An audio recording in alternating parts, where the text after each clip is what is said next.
Estimado Dom José Antônio, cumprimento o Padre Clairton, nosso pároco, todos os demais sacerdotes, os diáconos. Desejo também cumprimentar os religiosos, as religiosas, os membros das novas comunidades. Igualmente, cumprimento os irmãos que vieram das mais diferentes paróquias para estar conosco na graça desta celebração. Acolho e agradeço àqueles que vieram nos auxiliar no serviço desse presbitério, como também àqueles que vieram nos alegrar com sua presença e com o seu canto. Enfim, todos vocês que vieram participar conosco da graça desta celebração e aqueles que nos acompanham através das redes sociais. Meus queridos irmãos, minhas queridas irmãs, em Jerusalém, muitas portas se abriam para receber os peregrinos. O evangelho que nós acabamos de acolher nos fala exatamente sobre isso, um período da Páscoa. Homens e mulheres vindo de todos os lugares de Israel subiam e viam a grandiosidade do templo, amavam aquela cidade, se dirigiam também para a cidade de Davi. Ali estava o grande templo construído por Salomão, não poucas vezes destruído, mas reconstruído como homens, como Esdras e Neemias. Lá estava o grande templo, agora restaurado por Herodes. Lá estava o grande coro dos sacerdotes que elevavam a Deus o seu louvor e ao mesmo tempo que pregavam a palavra da antiga aliança para todos os homens, para as mulheres igualmente, para que todos esperassem com certeza e com profunda esperança a chegada do Messias. Pois bem, meus irmãos e minhas irmãs, dentre todas as portas de Jerusalém, havia uma que era especial, chamada de Porta Dourada. Essa porta que hoje está fechada e foi fechada por Saladino, essa porta era sempre um sinal de esperança para o povo de Israel, porque havia sido predito que quando o Messias chegasse, ele entraria por ela. Porém, aqueles que invadiram Israel ao longo da história para enfrentar o povo judeu, para enfrentar o povo da antiga aliança, para maltratar o coração daqueles que professaram a fé em Adonai, faziam questão de ingressar por aquela porta, e eles ingressavam sempre com majestade, e ingressavam com grandes cavalos, que os antigos chamavam de corcéis. Eles ingressavam porque eles queriam oprimir, invadir, matar, vilipendiar a vida daquele povo. Ingressavam para dizer: vocês esperam o Messias por essa porta, mas nós ingressamos e vamos destruir a vocês e a esse templo. E não poucas vezes isso aconteceu. Mas, meus irmãos e minhas irmãs, agora não era o imperador que ingressava, era o rei de todo o universo. Agora não era apenas um homem que ingressava, mas era o Deus homem Jesus Cristo, que indo até Jerusalém sabia exatamente o que ali haveria de acontecer, e enfrentando a si mesmo e por causa do povo, levando no seu coração todos aqueles que ele amou e amou até o fim, ele vai ingressar naquela porta. E é interessante que, diferente dos grandes imperadores, dos grandes reis, Jesus ingressa montado em um jumentinho, em um simples jumentinho. Talvez à vista dos grandes aquilo parecesse até cômico, porém para aquelas pessoas que ali estavam, havia no coração uma certeza: esse humilde, esse pobre, esse repleto de Deus é o Messias esperado. Esse é o ungido do Pai, esse é verdadeiramente o Filho de Deus. E quem vai receber Jesus na porta dourada, a Jesus que ingressa na cidade de Jerusalém, é exatamente aqueles que haviam sido transformados por causa de Jesus. Ali estavam homens cegos que haviam recuperado a vista. Ali estavam habitantes de Jerusalém que esperavam pela chegada do Messias. Ali estavam homens e mulheres que haviam vivido uma vida péssima, mas que em Jesus encontrou o caminho da luz. E se Jesus passava pela porta dourada, eles viram em Jesus a porta. Jesus é a porta. Jesus é aquele que se abre para nós. Jesus é verdadeiramente o Salvador. E todos estavam ali, homens que haviam se convertido, mulheres que haviam visto suas vidas transformadas para receber verdadeiramente o Senhor, o esperado, Jesus Cristo, nosso Deus e nosso Salvador. Ora, meus irmãos e minhas irmãs, esse povo aclamava com ramos de oliveira. Não é por acaso que eles utilizaram ramos de oliveira. Da oliveira se extrai o óleo santo, que ungia a cabeça dos sacerdotes. O óleo santo para dizer que Jesus Cristo é o ungido do Pai.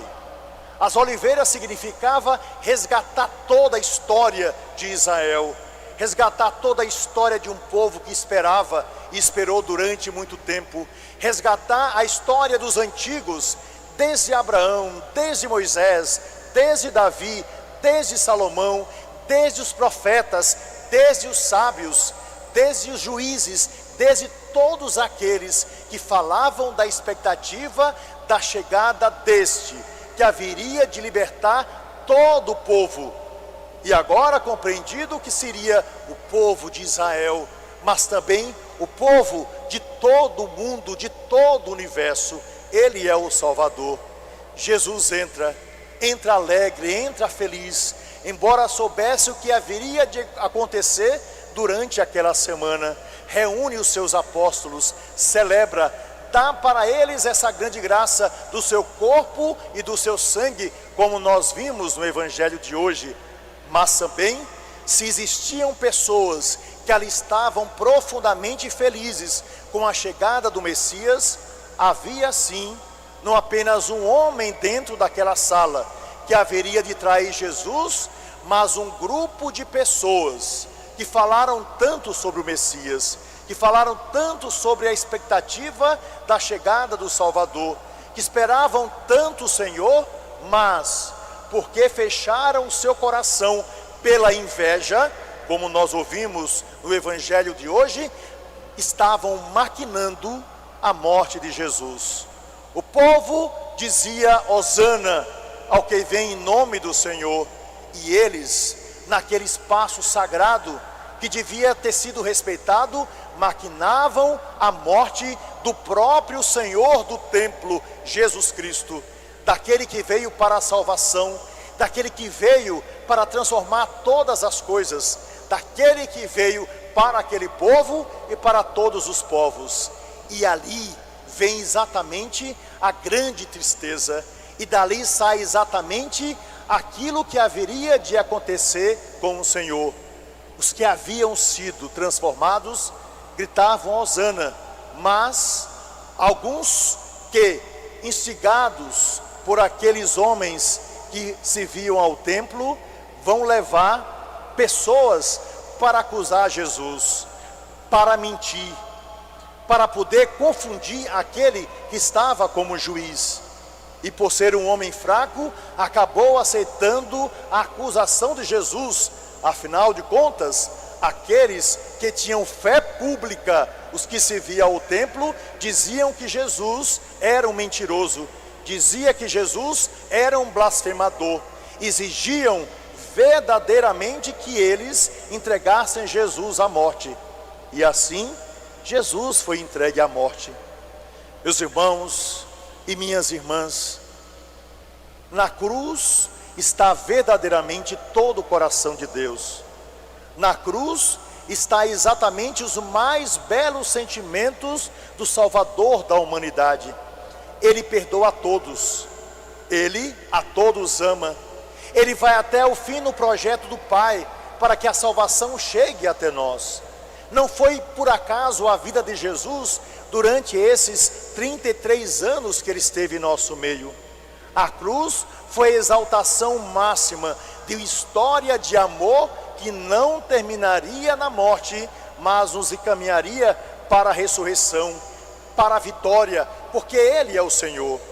Nenhuma maldade humana, nenhuma maldade satânica, absolutamente nada que parta de uma criatura pode tirar a grandiosidade daquele que é o Eterno, daquele que é o Altíssimo Senhor, daquele que verdadeiramente restaura todas as coisas, que muda toda a história, que nos faz perceber a beleza da paz, da luz, da claridade, da abundância de um coração que se abre, porque Deus não deseja outra coisa senão que nós alcancemos a salvação, que sejamos felizes, que vivamos em paz, que superemos as dores que carregamos ao longo do nosso dia.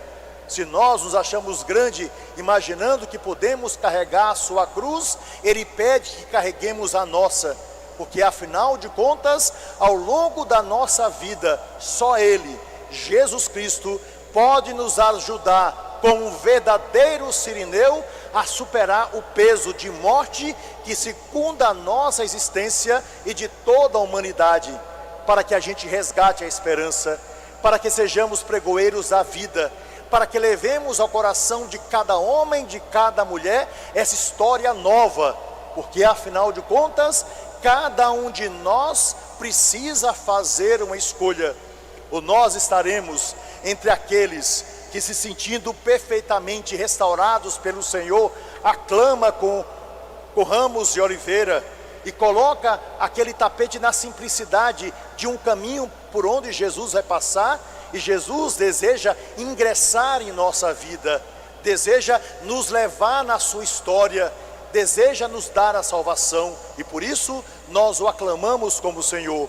Ou então a escolha daqueles que, unido ao Sinédrio, deseja fazer com que o mundo se una em um grito para dizer a Jesus, sobre Jesus, crucifica-o, para dizer sobre um ser nascente que está no ventre de uma mulher, matemo-lo, para dizer àqueles que estão à margem da sociedade, que sejam jogados nos abismos. Jesus vem para resgatar a todos, até mesmo para aqueles que o odeiam. Jesus vem e deseja amar, mesmo aqueles que não o amam. Jesus ingressa na nossa vida exatamente para que nós sejamos capazes de entender a fragilidade da nossa existência, mas ao mesmo tempo a grandiosidade de uma vida que Ele prepara para nós todos. E para que nós não disséssemos em nosso orgulho que para Deus foi fácil, porque não haveria de viver a morte, o próprio Jesus aceitou morrer, para mostrar que de todas as dores da humanidade, Ele passou por todas, para nos dar também, através da sua ressurreição, as alegrias plenas. Meus irmãos e minhas irmãs, abramo-nos à obra do Senhor. Estamos vivendo uma Semana Santa. A cada Semana Santa a possibilidade de uma vida nova. Abramo-nos à obra daquele que é a paz, para que sejamos pregoeiros de uma vida nova, para que nós cantemos ao longo da nossa vida os hosanas que os nossos antepassados cantaram e que os convertidos cantarão eternamente diante do trono. Reconheçamos que Jesus é o Senhor e ao mesmo tempo que bebamos da fonte dessa misericórdia, para que a nossa vida seja plena, para que vejamos restaurado pela sua bondade a nossa vida a cada instante, e para que nós possamos contribuir por um verdadeiro trabalho de evangelização, para que os povos creiam, para que todos comam do pão do altar e do pão da mesa, e para que a vida seja plena, porque afinal de contas, Ele é o Senhor.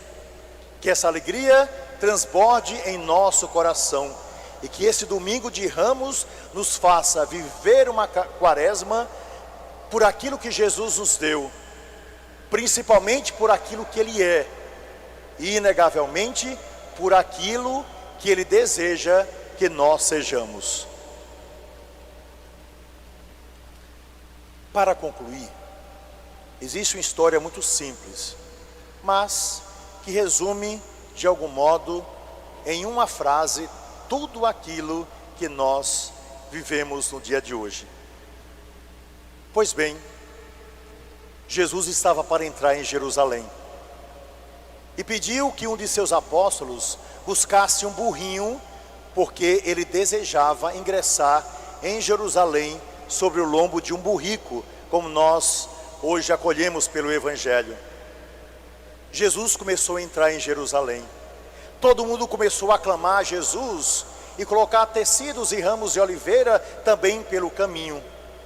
E quando aquele burrinho começou a ver Jesus, ingressando em Jerusalém, e o povo aclamando, o burrinho logo foi dizendo: poxa vida, eu não imaginava que eu era tão amado. Poxa vida, como esse povo me aclama. Poxa vida, eles tiraram ramos de oliveira para me aclamar. E aquele burrinho levantou a cabeça e, cheio de orgulho, ingressou, levando Jesus em Jerusalém, imaginando que toda aquela homenagem fosse para ele. Pois bem, quando ele deixou Jesus, foi para casa. E chegando ao curral, ele disse para sua mãe: mamãe, a senhora não sabe o que aconteceu. Hoje eu ingressei em Jerusalém e todo mundo me aplaudiu. Até lançaram ramos de oliveira, talvez para que eu pudesse comer. E até jogaram panos e ramos de oliveira pelo caminho. Foi uma homenagem maravilhosa. Eu não sabia, mamãe, que eu era tão importante assim. Pois bem, a mãe olhou para o seu filho burrinho e disse: meu filho, você tem certeza que a homenagem era para você? E o burrinho disse: sim, mamãe, a homenagem era para mim.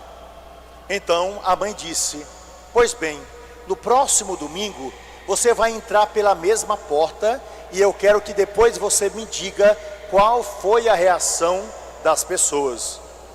Pois bem, no domingo seguinte, lá estava o burrinho entrando pela porta dourada, alegre e feliz, com a cabeça erguida, desejando que todos o aclamassem. Mas ao contrário, quando ele começou a entrar, todo mundo começou a bater porque ele estava atrapalhando o caminho. E até mesmo uma senhora idosa puxou o seu rabo, correu na frente e ainda deu um murro na sua testa.